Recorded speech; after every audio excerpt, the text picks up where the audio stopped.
എല്ലാവർക്കും ഹൃദയം നിറഞ്ഞ നമസ്കാരം. കഥേമമ്മയുടെ ഇന്നത്തെ അധ്യായത്തിലേക്ക് എല്ലാവർക്കും ഹൃദയം നിറഞ്ഞ സ്വാഗതം. നമ്മൾ ഈ കടന്നുപോയിക്കൊണ്ടിരിക്കുന്ന സന്ധ്യയ്ക്ക് ഒരു പ്രത്യേകതയുണ്ട്. ഇന്ന് കർക്കിടക സംക്രമ സന്ധ്യയാണ്. നാളെ മുതൽ നമ്മളുടെയൊക്കെ വീട്ടിൽ മനസ്സിൽ ഈ കേരളം മുഴുവൻ രാമായണത്തിൻ്റെ ശീലുകൾ അലയടിക്കാൻ പോവുകയാണ്. രാമായണ മാസമായിട്ട് കർക്കിടക മാസം ആചരിക്കാൻ തുടങ്ങിയിട്ട് ഒരുപാട് വർഷങ്ങളൊന്നും ആയിട്ടില്ല.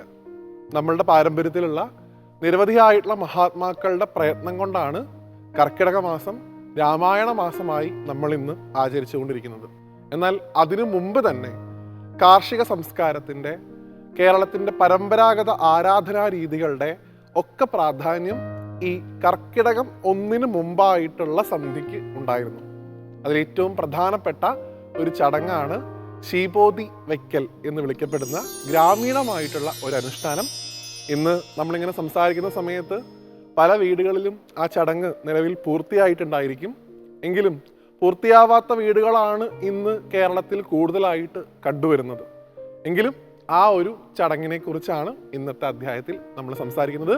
ഇതൊരു തരത്തിൽ നമ്മുടെ പഴയ ഓർമ്മകളെയൊക്കെ നമുക്ക് തിരിച്ചു കൊണ്ടുവരാനും എന്താണ് യഥാർത്ഥത്തിൽ നമ്മുടെ സംസ്കാരം എന്ന് മനസ്സിലാക്കി ജീവിക്കാനും നമുക്കൊരു പുതിയ തോന്നൽ ഉളവാക്കുന്നതാവട്ടെ എന്ന് മാത്രമാണ് മുൻകൂട്ടി ആശംസിക്കാനുള്ളത്. എന്താണ് യഥാർത്ഥത്തിൽ ഈ ശീപോതി വെക്കൽ? എന്താണ് ഈ ശീപോതി? ശീപോതി എന്നുള്ളത് ഒരു നാടൻ പ്രയോഗമാണ്. യഥാർത്ഥത്തിൽ ഈ ശീപോതി എന്നുള്ളത് കൊണ്ട് ഉദ്ദേശിക്കുന്നത് ശ്രീ ഭഗവതി എന്നാണ്. ആരാണ് ശ്രീ ഭഗവതി? സാക്ഷാൽ മഹാലക്ഷ്മിയാണ് ശ്രീ ഭഗവതി. അപ്പൊ ശീപോതി വെക്കൽ എന്നുള്ളത് കൊണ്ട് എന്താണ് ഉദ്ദേശിക്കുന്നത്? മഹാലക്ഷ്മിയെ വീട്ടിൽ പ്രതിഷ്ഠിക്കുക എന്നുള്ളതാണ് യഥാർത്ഥത്തിൽ ഇതിൻ്റെ ഉദ്ദേശം. മഹാലക്ഷ്മി വീട്ടിലേക്ക് വരണം എന്നുണ്ടെങ്കിൽ വീട്ടിൽ നിലവിൽ താമസിക്കുന്ന ഒരാളെ അവിടെ നിന്ന് പുറത്താക്കിയാൽ മാത്രമേ മഹാലക്ഷ്മി വീട്ടിനകത്തേക്ക് വരുള്ളൂ. ആരാണ് നിലവിൽ നമ്മളുടെയൊക്കെ വീട്ടിൽ താമസിക്കുന്ന ആ താമസക്കാരി? അത് മഹാലക്ഷ്മിയുടെ ജ്യേഷ്ഠ സ്ഥാനമുള്ള ജ്യേഷ്ഠാ ഭഗവതിയാണ്. നമ്മൾ ആ ഭഗവതിയെ ഗ്രാമീണ ഭാഷയിൽ പലയിടത്തും ചേട്ടാ ഭഗവതി അല്ലെങ്കിൽ പൊട്ടി എന്ന പേരിലൊക്കെ വിളിക്കാറുണ്ട്. ആ ഭഗവതിയെ പുറത്താക്കി മഹാലക്ഷ്മിയെ അകത്തേക്ക് വിളിക്കുക എന്നുള്ളതാണ് യഥാർത്ഥത്തിൽ ഈ ശീപോതി വെക്കൽ എന്ന ചടങ്ങിൻ്റെ ഉദ്ദേശം. ഇത് നടക്കുന്നത് കർക്കിടക സംക്രമ സന്ധ്യയിലാണ്, അതായത് ഇന്നേ ദിവസമാണ്. എന്താ ഇതിൻ്റെ ചടങ്ങ്? ഒരു പൊട്ടിയ മുറം അല്ലെങ്കിൽ കീറിയ മുറം. ആ കീറിയ മുറത്തിൽ സാധാരണ ആ ഗൃഹത്തിലെ ഏറ്റവും മുതിർന്ന സ്ത്രീയാണ് ഈ ചടങ്ങ് നിർവഹിക്കുക. 3 ചോറുരുളകൾ അതിൽ തയ്യാറാക്കി വെക്കുന്നതാണ്. ഒന്നിന് വെളുത്ത നിറമായിരിക്കും, ഒന്നിന് കറുത്ത നിറമായിരിക്കും, ഒന്നിന് മഞ്ഞ നിറമായിരിക്കും. ഇതിൻ്റെ കൂടെ വീട്ടിൽ അമംഗളമായിട്ടുള്ള വസ്തുക്കൾ എന്തൊക്കെയാണോ ഉള്ളത് അതൊക്കെ എടുത്തിട്ട് ഈ മുറത്തിലേക്ക് തയ്യാറാക്കി വെക്കും. പൊട്ടിയ കണ്ണാടികൾ വെക്കുന്ന ആളുകളുണ്ട്, അല്ലെങ്കിൽ പഴയ പാത്രങ്ങളുടെ അവശിഷ്ടങ്ങൾ വെക്കുന്ന ആളുകളുണ്ട്, കീറിയ വസ്ത്രങ്ങൾ വെക്കുന്ന ആളുകളുണ്ട്. അമംഗളമായിട്ട് നമ്മുടെ വീട്ടിൽ എന്താണോ ഉള്ളത് അതിനെയൊക്കെ ഇതിൻ്റെ കൂട്ടത്തിലേക്ക് ചേർത്ത് വെക്കുകയാണ് ചെയ്യുക. ഇതിൻ്റെ കൂടെ മൈലാഞ്ചി വെക്കാറുണ്ട് എന്ന് പറയാറുണ്ട്. പലതരത്തിലുള്ള ദ്രവ്യങ്ങൾ ഇങ്ങനെ ചേർത്ത് സജ്ജീകരിച്ച ആ മുറം കൊണ്ട് വീട്ടിലെ ഗൃഹനാഥ ഓരോ മുറിയിലും കയറി ആ മുറിക്കകത്തുള്ള ജ്യേഷ്ഠാ ഭഗവതിയെ പുറത്താക്കാൻ വേണ്ടി ജേട്ട പുറത്ത് അല്ലെങ്കിൽ ജ്യേഷ്ഠ പുറത്ത് അല്ലെങ്കിൽ പൊട്ടി പുറത്ത് എന്നുള്ള വായ്ത്താരികളൊക്കെ ചൊല്ലിക്കൊണ്ട് ഓരോ മുറിയിലും കയറി സഞ്ചരിക്കുന്നതാണ് ഈ ആചാരത്തിൻ്റെ ഒരു വിഭാഗം ചടങ്ങ്. ഈ മുറികളൊക്കെ കയറി ഇറങ്ങിയാൽ ശേഷം രണ്ടാമതായി വീടിന് ചുറ്റും ഈ മുറവുമായി 3 പ്രദക്ഷിണം വെക്കാറുണ്ട് അത്രേ.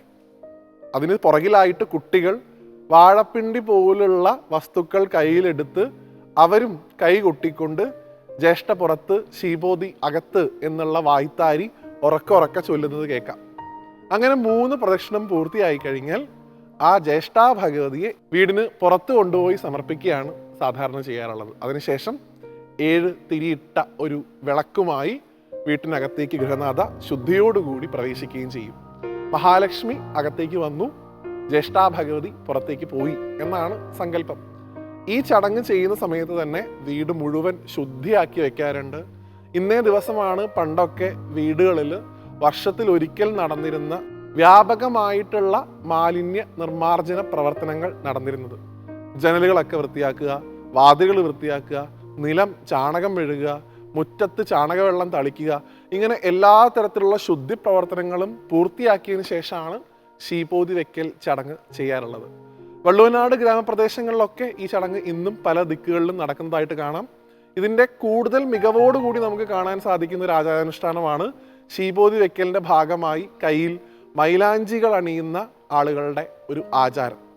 ആൺ പെൺ ഭേദമന്യേ എല്ലാവരും ഈ ആചാരത്തിൽ പങ്കെടുക്കുന്ന ഒരു വിഭാഗം ആളുകളെ വള്ളുവനാട് പ്രദേശങ്ങളിലൊക്കെ നമുക്ക് കാണാൻ സാധിക്കും. മൈലാഞ്ചി അരച്ച് കയ്യിൽ ധരിച്ചുകൊണ്ട്, അതും മഹാലക്ഷ്മിയാണെന്നാണ് സങ്കല്പം. നമുക്കൊക്കെ നല്ല വസ്തുക്കളിലൊക്കെ ഈശ്വരനെ കാണാനാണ് നമുക്ക് സങ്കല്പം എപ്പോഴും കൂടുതലുണ്ടാവുക.